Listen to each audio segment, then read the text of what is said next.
Las Vegas Mayor Carolyn Goodman has come out of hiding only to call Nevada State Governor Steve Sisolak a dictator. The hotel rates have crashed tremendously, so I totally stand corrected, which I'm okay with doing if I have to. And we have maybe a real reason why we have a 25% capacity. It's going to be a theory of mine.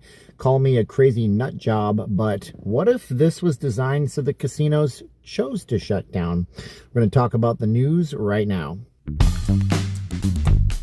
How's it going out there, YouTube? My name is Steven and I am not leaving Las Vegas. I'm a Vegas blogger. I do Vegas commentary and analysis. I also do short films on the city and live streams. Thanks for watching. I hope you would like, share, subscribe, hit the bell for future notifications. I will be live tonight. You have a chance to ask me questions and I'll give you answers or opinions live in studio tonight. It's a windy night, so I'll be inside tonight. And we will be doing that sometime around 7 or 8 p.m. So hit the bell for all notifications and leave us a comment below on this particular video. Who's right? Is Carolyn Goodman right? Is Steve Sisolak a dictator? Or is Steve Sisolak right, just trying to put a Band-Aid on a problem so we don't have to do major surgery on the city in terms of a Nevada statewide shutdown? I'm interested in your comments below. And what do you think about the room rates crashing? Are you going to come on in? Are you going to giddy up and take advantage of that? And we have another thing, but do me a favor, stay through to the end of this video. I'm going to give you a theory, something I know about how sales work and why Sisolak's 25% mandate for the next 3 weeks might not be what you think it is. All right. So yeah, with that, you can also support the channel by doing the free stuff. We also have the YouTube channel memberships, the Patreon. You guys get extra perks, names in the credits and whatnot and what have you. And we also have VegasFaceMask.com. Now, before I do this, check this out. Spoon flour. Yeah, don't order anything dark and colorful because these are very faded. And the wife and I are debating if we even do any kind of sales on these. Very expensive fabric. But we do have VegasFaceMask.com with over 60 types of fabrics, including seasonal holiday stuff. Right now, it's buy any order, get one free for now until Friday at 12:01 a.m. Friday morning for Black Friday. And if you really want one of these, reach out to us on VegasFaceMask.com on Facebook. Just type it like you're typing a web address. Or send me an email, StevenJ@NotLeavingLasVegas.com. That's J as in the letter J, not J-A-Y. We can talk if you really want one, because I might not get these. The fabric might never be good. I don't know. All right, so what's the news today? Okay, now shut up about all that advertising stuff the haters are saying. You've been talking and rambling, and you didn't say a damn thing. Okay, Carolyn Goodman has called Steve Sisolak a dictator. Now, the saga of Carolyn Goodman. Yeah, she said, you can't shut us down in March. Everybody loved her. You cheered her on. Girl power, you go girl. I saw Goodman 2020, as in, President 2020, a lot. She went on Henderson Cooper's show.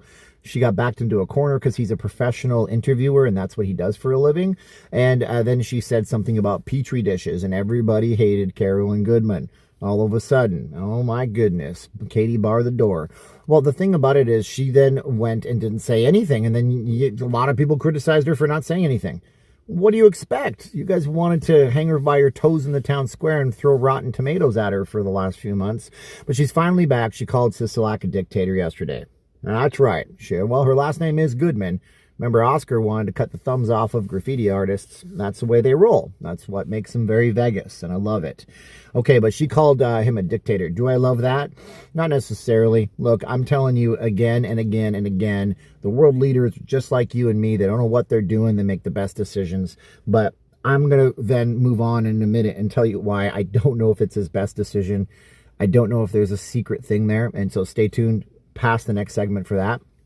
So, she's upset. She says, we've been following the dictator. We have no choice. And also, closing things to 25% is not going to do anything. It's going to be incredibly hard. And she made her argument for that. Pursuant to all that, a second thing happened yesterday. The hotel room rates crashed really hard. I mean, the Review Journal had a list and a chart. I'll try to remember to put it in this video if I can find it again. But, the Red Rock Resort went from $250 a night to $120 a night. The Stratosphere went from $59 a night to $29 a night. Now, of course, these are, not including resort fees, but that's the base price. It's the exact opposite of what I said would happen yesterday when I thought that it would actually go up in price because there was still demand to come here. But is it because of the 25% capacity deal? Yes, mostly it is. But it's probably also a large part due to that, wow, I screwed that up. It's also due in large part to the fact that we have a lot of people that are afraid to travel. It was already already Thanksgiving, which is not a heavy travel schedule. So maybe people are just staying away in general. And also the CDC and warnings from states and local municipalities. You know, some of these states have gotten to using the emergency broadcast system on your phones to tell people to shelter in place. It's happened in New Mexico and a couple of other states. So when people are afraid of things, they're not going to travel to Vegas. So those room rates have crashed. A question for you again, are you going to capitalize on those cheap room rates? This could be the time of your life to come if you guys want to stay for an extended period in Las Vegas. But then again, with 25% capacity, what y'all going to do about that? Which leads us to our next point. You know, I've been in sales professionally for a very long time. And with that being said, I know the best way to sell somebody something is to get them on board with the idea that they need to buy something. If somebody's in the market, it's very easy. And people come to me and say, I did sales. And what'd you sell? I sold the Pradas. Well, that's an easy pitch. People walk in wanting a Prada. All you have to do is justify the $2 or $3 or $4 or $5,000 cost. But if you want to get somebody to do something that you want them to do, but they don't want to do, all you have to do is make it unbearable and create pain for them and move them along the line to get them to the point. This is how unethical salespeople work all the time. They create arguments for why they need a product, and ethics in sales is a big deal that really important to me. But are we being sold something right now? Are we being sold on the idea of a shutdown? A complete shutdown, not this 25% business. Because look, here's the thing, right? If Sisolak says everything is 25%, the restaurant owner that's never taken a reservation in his whole life is now forced to. He's not making the money. He was hardly paying his bills to begin with, maybe running an extremely slight profit. And all of a sudden he has that 25% capacity. His profit is gone. Will he choose to shut down the operation for three weeks and rest on his laurels? Possibly. What about the big hotel companies, right? What about Caesars, MGM, Red Rock Resorts people? What will they do? What will they do? That's a good question. I mean, with all these properties now opening up and having a full casino floor that they have to fill, and with the room rates cratering and it seems like less people coming in, will they choose to do the same thing? I mean, can they survive 3 weeks of 25% capacity? And if they can't survive 3 weeks, or if they have to start laying people off en masse again, because the cuts have to get deeper on both ends. You have to cut back when people cut back, and the properties have to do this. It's just business. It's not a personal thing. We don't vilify the companies for this one, although we have in the past, but we don't blame the companies for this. Will they choose to voluntarily close their doors? Now, in the case of the largest casino companies, I'm going to have to say the likelihood is extremely small that they would. They would rather stay open and be relevant and be able to market on social and get people primed for when they can come back than to fade away out of memory. You see, when you don't see something, it kind of fades away. Your memory is like a Polaroid picture. You got to shake it like a Polaroid picture. But when you make a Polaroid develop, it goes from white to a nice clear picture. Our memories work the same, so they can't fade from memory. And then people forget them and don't remember them down the line. They think about going to other places or other properties. So I think the big casinos will stay open. But the smaller businesses, I don't know if they can survive, which is pursuant back to Carolyn Goodman's big frustration here about whether or not this is applicable and completely appropriate. You know, I posted on Twitter and Facebook yesterday whether or not a 50% capacity in retail establishments and a 25% capacity in bars and restaurants was on point.